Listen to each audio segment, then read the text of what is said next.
বিড়ালের মতো 1000 বছর বেঁচে থাকতে চাই না, সিংহের মতো 1 ঘন্টা বেঁচে থাকতে চাই। আমরা জেল খেটেছি, রিমান্ডে গিয়েছি, নির্যাতন সহ্য করেছি। আওয়ামী লীগ আমার ভাইকে অ্যারেস্ট করেছে, আমার ভগ্নিপতিকে অ্যারেস্ট করেছে। আমার 71 থেকে 24 আপনাদের চৌহালির জন্য কি কোনো বাজেট হয় নাই? ভাই কথা কন না কেন? 71 থেকে 24 আপনাদের চৌহালিকে প্রোটেকশন দেওয়ার জন্য, চৌহালিকে বাদ নির্বার জন্য 1 টাকাও কি সরকার দেয় নাই? কি ভাই দেয় নাই? এই টাকা কই গেল ভাই? কোন আপনারাই কোন কই গেল টাকা? তার মানে এই 71 থেকে 24 পর্যন্ত এই চৌহালিকে যারা নেতৃত্ব দিয়েছে তারা চৌহালির মানুষকে ভালোবাসে নাই। যদি চৌহালির মানুষকে ভালোবাসতো, এই চৌহালির জনগণকে ভালোবাসতো, তাহলে চৌহালিতে টেকসই একটা বাঁধ হইতো, আপনাদের ভিটে বাড়ি নষ্ট হইতো না। ভাই ভাঙনের কি জ্বালা সেটা আমরা বুঝি, ভাঙনের যে কষ্ট সেটা আমরা বুঝি। একবার বাড়ি ভেঙে আরেক জায়গায় করা, সেখান থেকে বাড়ি ভেঙে আরেক জায়গায় যাওয়া, কি যে দুঃখ এবং কষ্ট সেই জ্বালাটা আমরা বুঝি। কিন্তু এই নেতা নেত্রীরা আপনাদের হসপিটাল টিকাইতে পারে নাই, আপনাদের বাড়িঘর টিকাইতে পারে নাই, তাহলে এদেরকে তো পরীক্ষা করাই শেষ। আর কি করবেন এটা আমাদের বলেন, আর কি করবেন সেটা আমাদের বলেন। চৌহালিতে হসপিটাল নাই, এই ভাঙাচুরে একটা হসপিটাল। কি ভাই হসপিটালকে কি নেতৃত্ব দিয়েছেন আপনারা এই চৌহালিকে?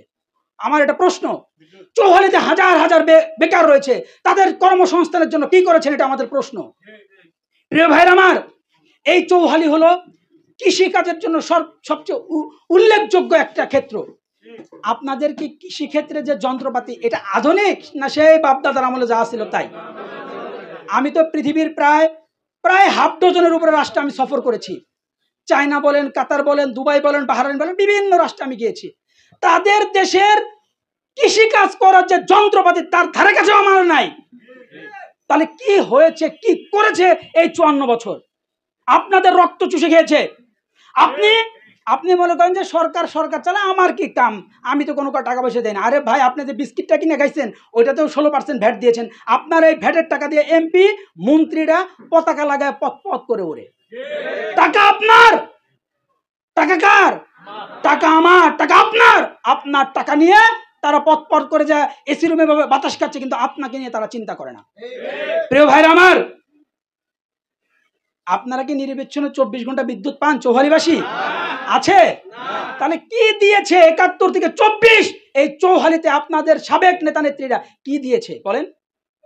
আমরা কথা দিচ্ছি, আমরা ওয়াদা দিচ্ছি, আমরা যদি এই চৌহালি এবং বেলকুচি থেকে নির্বাচিত হতে পারি, আমরা যদি সরকার গঠন করতে পারি, তাহলে আজকে এই কর্মী সম্মেলনে আমাদের ওয়াদা, আমাদের শপথ, সর্বপ্রথম আমরা সেই যমুনা সেতু থেকে নিয়ে আমাদের চৌহালি যে এরিয়া আছে সেই এরিয়া পর্যন্ত আমরা টেকসই বাঁধ নির্মাণ করে দেব ইনশাআল্লাহ।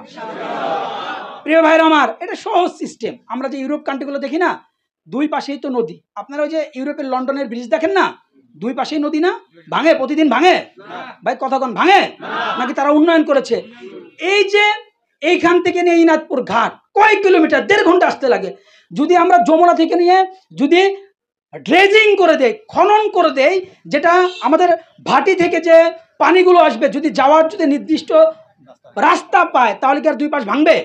এখানে কি হাজার হাজার কোটি টাকার বাজেট দরকার? শুধু ঘিলু দরকার, আর একটা হলো টাকা মেরে খাওয়ার ধান্দা দরকার। যদি টাকা মেরে না খাওয়ার ধান্দা থাকে তাহলে এই চৌহালি উন্নয়ন হবে, চৌহালির মানুষের ভাগ্যের পরিবর্তন হবে। প্রিয় ভাইরা আমার, আমাদের ওয়াদা, আমরা যদি সরকার গঠন করতে পারি তাহলে চৌহালিতে টেকসই বাদ করে দিব। প্রিয় ভাইরা আমার, আমরা যদি সরকার গঠন করতে পারি তাহলে চৌহালিকে নিরবচ্ছিন্ন বিদ্যুৎ দিব। আমরা যদি চৌহালি ক্ষমতায় যেতে পারি তাহলে চৌহালিতে আমরা কলকারখানা, ইন্ডাস্ট্রি স্থাপন করবো ইনশাআল্লাহ। কেন স্থাপন করব? বেলকুচির যে চৌহালিতে ইন্ডাস্ট্রি স্থাপন করলে সেখান থেকে মাল ঢাকায় পাঠানো সহজ। কি ভাই কথা কি ভুল বললাম, ঠিক বললাম? কারণ এখানে আপনাদের ইন্ডাস্ট্রিয়াল বর্জ্য যাওয়ার মতো বিশাল যমুনা নদী আছে। কি ভাই নাই? এটার জন্য এত খুব বেশি ইনভেস্টমেন্ট দরকার নাই। কিন্তু এখানে যদি ইন্ডাস্ট্রি হয়, এই চৌহালি থেকে ঢাকা একেবারেই কাছে, কাছে না ভাই? একেবারেই কাছে। এখান থেকে মাল প্রোডাকশন হবে এবং সহজেই ঢাকায় চলে যাবে। তাহলে আমরা যদি ক্ষমতায় যেতে পারি তাহলে এখানে আমরা ইন্ডাস্ট্রি করব, যাতে করে এখানকার মানুষজন, এখানকার বেকার যুবকরা সেখানে চাকরি পেতে পারে, সেই ব্যবস্থা আমরা করবো ইনশাআল্লাহ। প্রিয় ভাইরা আমার কথা হলো ভাই, আমরা যাদেরকে সারা জীবন বলি ময়মনসিংহ, ময়মনসিংহের মানুষরা ঢাকায় আমরা যারা থাকি বলে ময়মনসিংহ, কথা বুঝছেন? এটা দুষ্টামি করে বলে। এই ময়মনসিংহে যদি গার্মেন্টস যেতে পারে, মিল ফ্যাক্টরি যেতে পারে, সবকিছু যেতে পারে, তাহলে চৌহালিতে কেন না? ঢাকা থেকে ময়মনসিংহের দূরত্ব বেশি নাকি চৌহালির দূরত্ব বেশি? ময়মনসিংহের দূরত্ব বেশি, তাহলে চৌহালিতে কেন আসবে না? শুধু একটা লাইন দরকার। ঢাকা থেকে যদি যে লাইনটা গাজীপুর হয়ে আপনার ময়মনসিংহ গেছে, গ্যাস লাইনটা, ইন্ডাস্ট্রিয়াল গ্যাস লাইনটা, সেই গ্যাস লাইনের মোড়টা যদি ঘুরায় একবার চৌহালি দিয়ে যায়, তাহলে চৌহালি মানুষের ভাগ্যের পরিবর্তন হয়ে যাবে। একটা গ্যাস ক্ষেত্র, একটা গ্যাসের সাপ্লাই আসলে এখানকার ইন্ডাস্ট্রি, কলকারখানা অটোমেটিক বিভিন্ন দেশের ভাইরা সেখানে ইনভেস্টমেন্ট করবে। শোনেন, বিশ্বের বিভিন্ন রাষ্ট্রে গিয়েছি, চায়নার কথা বলি, এই যে বড় বড় যে ইন্ডাস্ট্রি সব নদীর পাশ দিয়ে, সব নদীর পাশ দিয়ে, কিন্তু চৌহালির অবস্থা কি ভাই? প্রিয় ভাইরা আমার, কৃষি যন্ত্রপাতি আমরা যদি ক্ষমতায় যেতে পারি, আপনাদের এখানে সবচেয়ে বেশি উৎপাদন হয়, ধান উৎপাদন হয়, আপনাদের এখানে গম উৎপাদন হয়, বাদামটা খুব কম হয়। তো আমরা যদি ক্ষমতায় যেতে পারি, তাহলে আপনাদের প্রতিটা ইঞ্চি জমি কাজে লাগানোর জন্য সরকারি ব্যবস্থাপনায় সার, বীজ এবং আধুনিক কৃষি যন্ত্রপাতি আমরা ফ্রি করে দেওয়ার ব্যবস্থা করবো ইনশাআল্লাহ।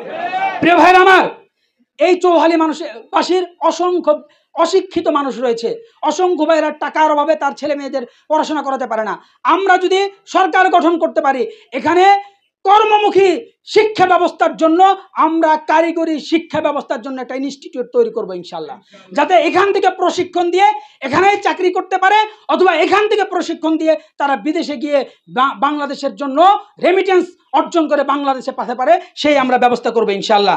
এবং আমরা তো চৌহালি মানে হলো সিরাজগঞ্জ, কিন্তু চৌহালির সাথে সিরাজগঞ্জের যাতায়াত ব্যবস্থাটা খুব বাজে এবং দুর্বল। আমরা যদি সরকার গঠন করতে পারি, তাহলে সিরাজগঞ্জের সাথে আমরা যোগাযোগ ব্যবস্থার সর্বোচ্চ ভালো মানের করার জন্য চেষ্টা করবো ইনশাল্লাহ।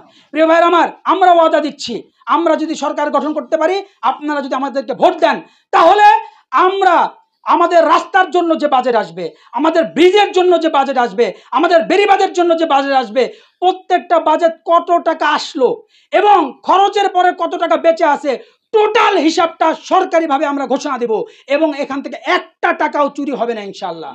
আমার কোনো নেতাকর্মী, আমার কোনো দায়িত্বশীল যদি কোনো দুর্নীতি করে, তাকে সাথে সাথে বহিষ্কার করাবো এবং আপনাদের এই মার্কেটে বাজারে এনে কান ধরে তাকে 100 বার উঠবোস করাবো। এই চ্যালেঞ্জ, এই ঘোষণা আমরা দিয়ে গেলাম। অপর পক্ষে যারা আপনাদের ভোট চাইতে আসবে, তাদেরকেও বুক ফুলিয়ে বাপের বেটা হিসেবে এই ঘোষণাটা দিয়ে যেতে বলবেন যে আপনার জন্য যে বাজেটটা আসছে, এই চৌহালির জন্য যে বাজেটটা আসছে, এই বাজেটের টাকা যদি চুরি হয়, তাহলে ভরা মজলিসে এই স্কুল ফিল্ডে কান ধরে উঠবস করবো আমার নেতা কর্মীদের, এটা ঘোষণা দিয়ে যেতে বলবেন। এই চৌহালির 60% মানুষ চরমনায় পীর সাহেব হুজুরকে ভালোবাসে, প্রতিটি ঘরে ঘরে চরমনায় হুজুরকে ভালোবাসে মুজাহিদ এবং মুরিদ আছে। আমরা স্পষ্ট ভাবে বলি, এখানে যদি ফেয়ার নির্বাচন হয়, তাহলে এখানকার চেয়ারম্যান এবং মেম্বার আমাদের সংগঠন থেকে জয়লাভ করবে ইনশাআল্লাহ। কি আপনারা কি ভোট দিবেন ইনশাআল্লাহ? আমার নেতা কর্মী যদি 1 টাকাও চুরি করে, আমার চেয়ারম্যান যদি 1 টাকাও চুরি করে, সাথে সাথে তাকে সংগঠন থেকে বহিষ্কার করা হবে। আমরা ভাই ভোগের জন্য রাজনীতি করি না। আমার একসাথে পড়া ডিপার্টমেন্টের স্টুডেন্ট, আমরা একসাথে এক ডিপার্টমেন্টে পড়াশোনা করতাম। ওই ছেলেটা ছাত্রলীগের সেন্ট্রাল কমিটি, আর এক ছেলে আছে, নাম বললে ও এখন ছাত্র দলের সেন্ট্রাল কমিটিতে, যুব দলের সেন্ট্রাল কমিটিতে আছে। আমরা একসাথে পড়াশোনা করছি। ওরে ভাই, ওইখানে গেলে যে টাকা পাওয়া যায়, হ্যাঁ কি মোরা বুঝি না আমরা? কিন্তু আমরা দেশকে ভালোবাসে, দেশের মাটি এবং মানচিত্রকে ভালোবাসে ওই সমস্ত সংগঠন বাদ দিয়ে আমরা ইসলামী সংগঠন করি। দেশ, জাতি, মাটি এবং মানচিত্রকে ভালোবেসে ইসলামকে ধারণ করে আমাদের দেশের মানুষের ভাগ্যের উন্নয়নের জন্য আমরা ইসলামী সংগঠন করি। প্রিয় ভাই আমার, বক্তব্য শেষ করছি। আপনারা কি একবারের জন্য ইসলামী সংগঠনকে ভোট দিয়ে বিজয় করার জন্য রাজি আছেন ইনশাআল্লাহ? রাজি আছেন ইনশাআল্লাহ? রাজি আছেন ইনশাআল্লাহ? আল্লাহ পাক তৌফিক দান করেন। প্রিয় ভাইরা আমার, ওয়াদা কিন্তু দিয়ে গেছি, যা বাজেট হবে 1 টাকাও চুরি হতে দিব না ইনশাআল্লাহ। ইনশাআল্লাহ আমাদের জোটের আলোচনা চলছে। জোট যদি হয়, বেলকুচি চৌহালিতে ইসলামী সংগঠন জয়লাভ করবে, ঘোষণা দিয়ে গেলাম ইনশাআল্লাহ। কোনো শক্তি নাই, কোনো শক্তি নাই আমাদেরকে ফিরাবে, কোনো শক্তি নাই ইনশাআল্লাহ। সেন্টার পাহারা দিতে হবে, সেন্টার পাহারা দিতে হবে। আমার নেতা কর্মীর উপরে কোনো হামলা হলে, মামলা হলে আমি ইনশাআল্লাহ দেখব। আমার নেতা কর্মীর উপরে জুলুম হলে আমি ইনশাআল্লাহ দেখব। কি আপনারা ঘরে বসে থাকবেন? আমার ভাইয়ের উপর হামলা হলে যদি আপনারা ঘরে বসে থাকেন তাহলে কাপুরুষ, আর আমার ভাইয়ের উপর হামলা হলে যার যা আছে তাই নিয়ে যদি বেরিয়ে আসেন তাহলেই বীর পুরুষ। বিড়ালের মতো 1000 বছর বেঁচে থাকতে চাই না, সিংহের মতো 1 ঘন্টা বেঁচে থাকতে চাই। আমরা জেল খেটেছি, রিমান্ডে গিয়েছি, নির্যাতন সহ্য করেছি। আওয়ামী লীগ আমার ভাইকে অ্যারেস্ট করেছে, আমার ভগ্নিপতিকে অ্যারেস্ট করেছে, আমার ব্যবসা প্রতিষ্ঠান ধ্বংস করেছে, আমার ব্যবসা প্রতিষ্ঠানের আমার ইন্ডাস্ট্রির 50 জন কর্মীকে গ্রেফতার করে নিয়ে গেছে, কিন্তু এক চুল আমাকে দমাতে পারে নাই। আপনারা যদি সাথে থাকেন তাহলে এই চৌহালিতেও আমরা বিজয় লাভ করব। আমরা আপনার সাথে আছি, ডানে আছি, বামে আছি, পেছনে আছি। আপনার কোনো ভয় নাই, ভয় নাই, ভয় নাই।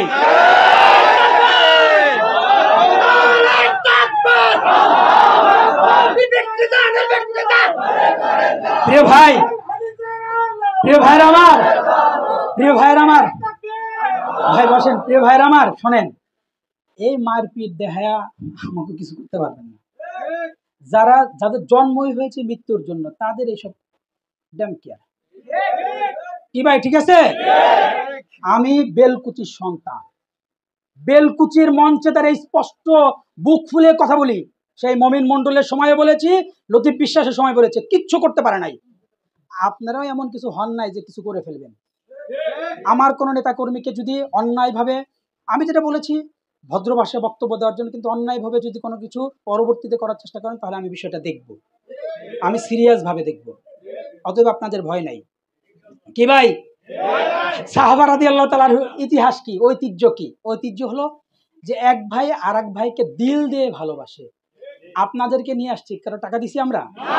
কথা কন, টাকা দিছি? কোনো পয়সা দিছি? খাওয়ান দিছি? আসছেন নিজের ভাড়া দিয়ে, আবার দুপুরে যে কিছু ওই খিচুড়ি টিচুড়ির ব্যবস্থা করছে আপনারা টাকা পয়সা দিন, আমি 1 পয়সাও দেই নাই। আপনারা আসছেন আমাকে ভালোবাসে না কোরআনকে ভালোবেসে? কথা বলেন, আমাকে ভালোবাসে না কোরআনকে ভালোবাসে? কোরআনের সৈনিকরা কাউকে ভয় পায় না, বুলেটের সামনে দাঁড়িয়ে থাকে, কোনো ভয় এবং চিন্তাও নাই। আমরা বিশ্বাস করি ভাই, দুনিয়াতে যতদিন বাঁচবো বীরের মতো বাঁচতে চাই, মরলে আমাদের জন্য জান্নাত। যারা মরার পরে জান্নাত চিন্তা করে তাদের ভয় দেখায় লাভ নাই। তাহলে আমরা আজকের এই সম্মেলন থেকে আমরা আপনাদের 6টা ইউনিয়নে সবগুলো হয় নাই, হ্যাঁ 6টা ইউনিয়নে আজকে আমরা চেয়ারম্যান ঘোষণা করছি, এবং সাথে সাথে এটাও বলছি, আমার কোনো চেয়ারম্যান যদি দুর্নীতি করে বিজয় লাভ করার পর তাহলে সংগঠন থেকে বহিষ্কার করব, এবং আমরা মেম্বার প্রার্থীও দিব ইনশাআল্লাহ।